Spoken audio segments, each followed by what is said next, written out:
Президент кол койгон жарлыкка ылайык жергиликтүү соттордун 312 судьясы иштеген аймактарын алмаштырышты. Мунун максаты коррупциялык тобокелчиликтерди азайтуу болуп саналат.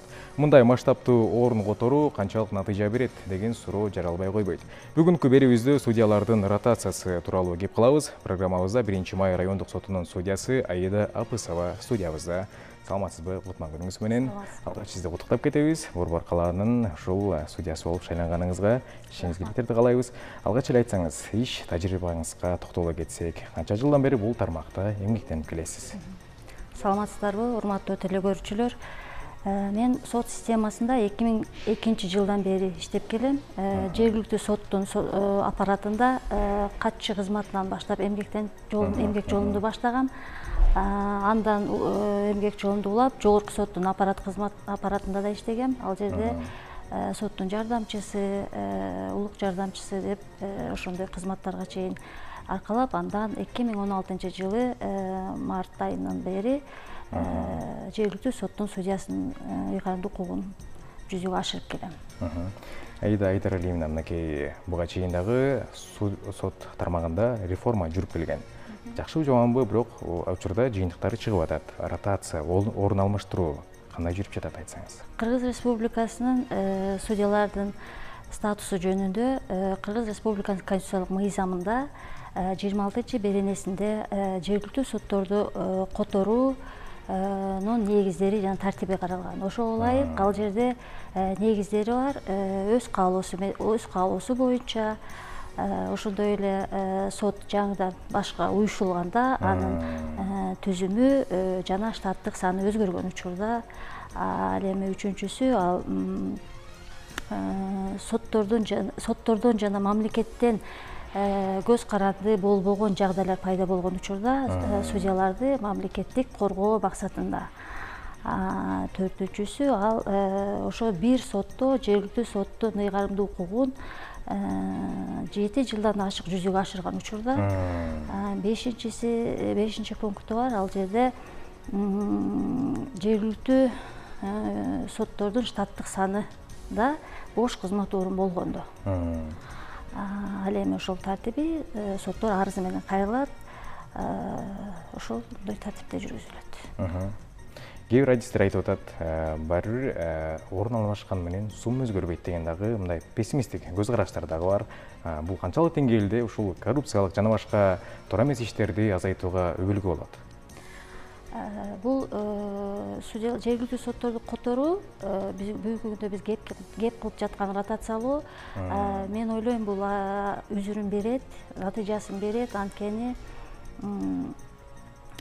ошол кызыкчылыктардын кагылышуусун болтурбоо, ошол эле сиз белгилеп кеткендей, өлкө башы да белгилеп кеткендей, коррупциялык тобокелчиликтерди азайтуу деген максатта болуп жаткандыктан ал натыйжасын берет. Анткени көп деп айта албайм, эми судьялардын ичинде бар, алар өздөрү туулуп өскөн жерде иштеп жатканда, ишти караганда кандайдыр бир кызыкчылыкты көздөп коюшу мүмкүн. Ошондой күмөн туудуруп калышы мүмкүн. Ошол максатта бул туура жыйынтык берет. Анткени дагы бир жери бар.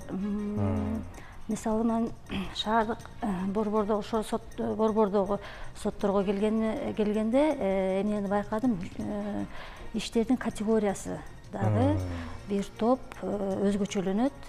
Бунда судьяларга дагы жакшы тажрыйба алганы түрткү берет да. Демек, бул облустан Борбор калаанын айырмачылыгы бар дегенди түшүндүрөт, э? Бар, албетте. Натыйжа берет. Ал эми судьяларга борбордо жана аймактарда кандай шарттар түзүлгөн?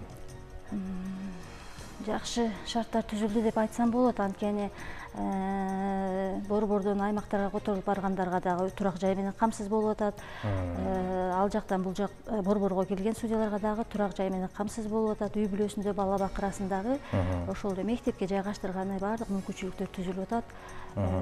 Жакшы шарттар түзүлүп атат десем болот. Демек, бул ротация жолу менен, орун алмаштыруу жолу менен гана ушул коррупциялык жана башка тобокелчиликтерди азайта алабы?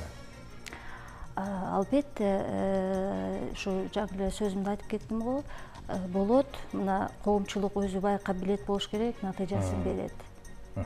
Бул эң чоң масштабтуу болуп атат учурда. Дагы мындай көрүнүштөр же болбосо орун алмаштыруу, ротация уланабы? Ал айтып кетпедимби, которуу жолун негиздеринин тартиптери каралган деп.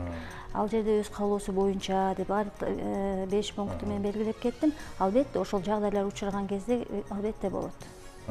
Кээ бир адистер айтып атат, бул орун алмаштыруу менен ротация жолу менен мыйзам дагы мындан дагы бекийт деген дагы, күчтөнөт деген дагы маселелерди айтып атышат. Бул чынбы? Мыйзам күчтөнөт дегенде мыйзамдуулукту баардык жерде эле баарыбыз сактайбыз, мыйзам баарына бирдей. Албетте көрдүңүзбү, биз деген эмнеге көп судьялар өзүнүн туулуп өскөн жеринде судья болуп калды деген маселе да жаралып калат да, кээ бирлеринде балким ошондой. Анткени чектөө жок да мыйзамдачы, өзүнүн туулуп өскөн жерине судья болуп баруу деген чектөө жок. Ошондуктан ар бир өзүнүн шартына карап ошол өзүнүн туулуп өскөн жерине судья болуп калган учурлар кездешип калып атат да. Албетте ал жерде кызыкчылыктардын кагылышуусу пайда болуп калышы мүмкүн. Аны болтурбоо үчүн ушул ротация жолу аябай туура да. Эми укуктук жакка өтсөк, учурда жарандардын укуктук сабаттуулугу кандай, сиздер иш алып барып жүрөсүздөр дегендей? Укуктук сабаттуулук баарында төмөн деп айта албайм, бирок кездешет. Эң белгилеп кетчү нерсе, мен жарандык иштерди карагандыктан негизи жарандык процесстик кодексте 65-берене талабына ылайык сотко катышкан тараптар келтирген негиздердин жүйөлөрүн далилдөөгө милдеттүү да. Көп учурда ошол процессуалдык норманы көп учурда мындай түшүнбөй калышат да. Биз деген аны далилди сен милдеттүүсүң деп укук милдеттерин түшүндүрөбүз, бирок ошонун терең маанисин түшүнө билсе абдан жакшы болмок да. Эми судьялардын ишине токтоло кетсек, мисалы бир судьяга мисалы кол тийбестиги бар, бир туура эмес ишти чыгарып койду. Анан кийин жаран эгер арыз муң болсо жана башка мен укугумду тебеленип калды дей турган болсо, кайсыл жакка кайрыла алат, кандай кылып ушул маселени чечсе болот?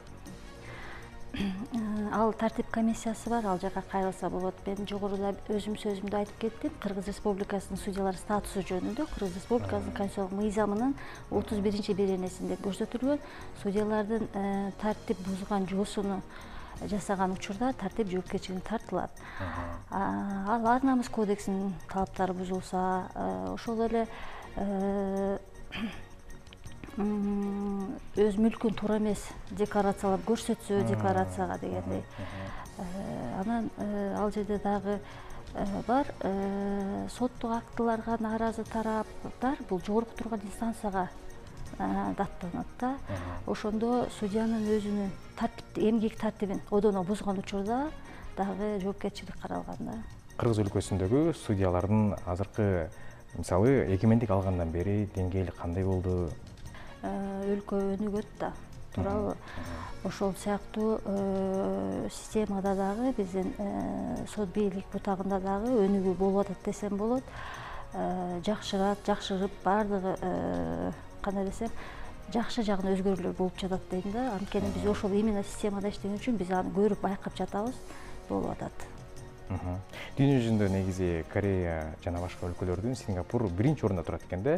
Адам укуктары боюнча эң мыкты соттордун системасы түзүлгөн экен да. Ал эми биз ошолордон дагы мындай эгер кемчиликтер болсо алсак болобу алардын тажрыйбасын? Эми жалгыз эле биз иштеген адамдардан ал көз каранды эмес, ал ар бир жарандан көз каранды. Ар бир жаран эч кимдин укугун бузбаса, өзүнүн укугун бузулганына жол бербесе, албетте биз деле жетишсек болот да. Сизге чоң рахмат, эфирибизге келип маек куруп бергениңизге, ишиңизге иликтерди каалайбыз.